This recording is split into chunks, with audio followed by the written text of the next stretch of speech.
क्या असल में ताजमहल एक मंदिर था जिसका नाम तेजो महल था? क्या सच में शाहजहां ने ताजमहल बनने के बाद मजदूरों के हाथ काट दिए? आखिर क्या छुपा है ताजमहल के 22 बंद दरवाजों के पीछे? आखिर क्यों उसे रातों रात बंद करा दिया गया? कौन थे पुरुषोत्तम नागेशो? क्या थी उनकी थ्योरियां? इन्हीं सभी सवालों का जवाब जानने के लिए बने रहिए वीडियो में अंत तक। इस समय मुगल एम्पायर पीक पर था। शाहजहां के पिता जहांगीर और माता जगत गोसाई ये जोधाबाई के नाम से फेमस थी। शाहजहां इनके तीसरे पुत्र थे जिसे बचपन में खुर्रम कहकर पुकारते थे। फिर आगे चलकर खुर्रम ने 1607 में अर्जुमंद बानो बेगम से सगाई किया जिसे आज हम मुमताज महल के नाम से जानते हैं। फिर 1612 में शादी किया। हालांकि शाहजहां की और भी 2 पत्नियां थी, लेकिन ये शादी सिर्फ पॉलिटिकल गठबंधन के लिए किया गया था। असली प्रेम और लगाव सिर्फ मुमताज के साथ थी। शाहजहां ने बाकी 2 पत्नियों से एक बच्चे ही लिए। वहीं दूसरी तरफ मुमताज महल से उन्होंने 14 बच्चे लिए, जिनमें से 7 बच्चे ही जीवित रहे। ये उस समय कोई बड़ी बात नहीं था क्योंकि मेडिकल सिस्टम डेवलप नहीं हुआ था।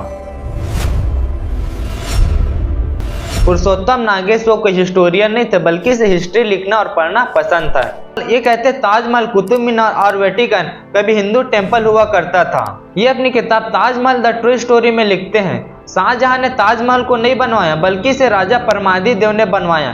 फिर राजा मान सिंह द्वारा इनहेरिट कर लिया जाता है। फिर लास्ट में राजा जय सिंह के कंट्रोल में आ जाता है। फिर आगे लिखते हैं शाहजहां ने 1632 में इस पर कब्जा कर लिया, जो एक मंदिर था जिसका नाम तेजो महल था और लॉर्ड शिवा को डेडिकेट था।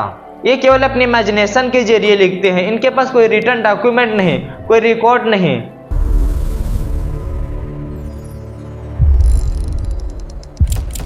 मुमताज महल सिर्फ महलों के अंदर रहने वाली महिला नहीं थी, बल्कि शाहजहां के राजनीतिक सलाहकार थी।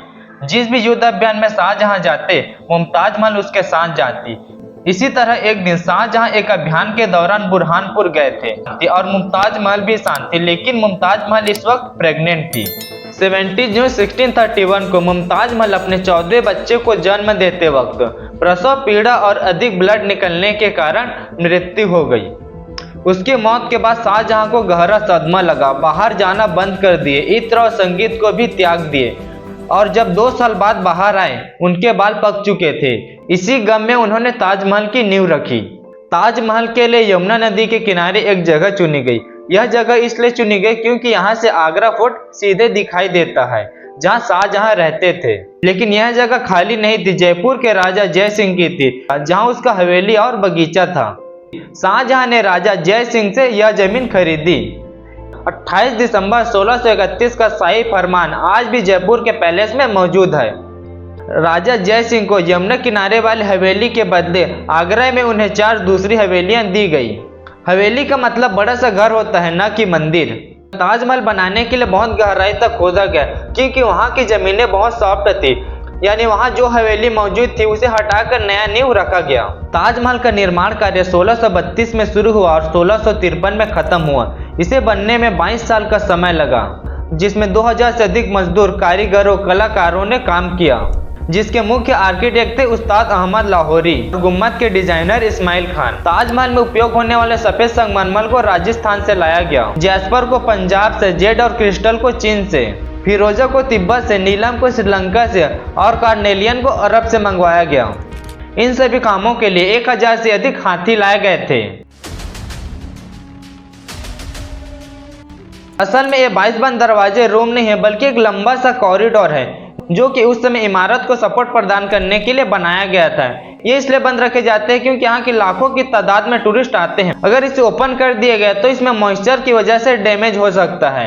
ASI archaeological survey of India ने इसके फोटो भी जारी किए हैं। इससे साफ पता चलता है कि यहाँ किसी भी प्रकार के देवी देवताओं की मूर्ति नहीं है, बल्कि एक खाली रूम है। नहीं यहाँ दिखाने लायक कुछ है। इसे सुरक्षा के तौर पर बंद रखा जाता है।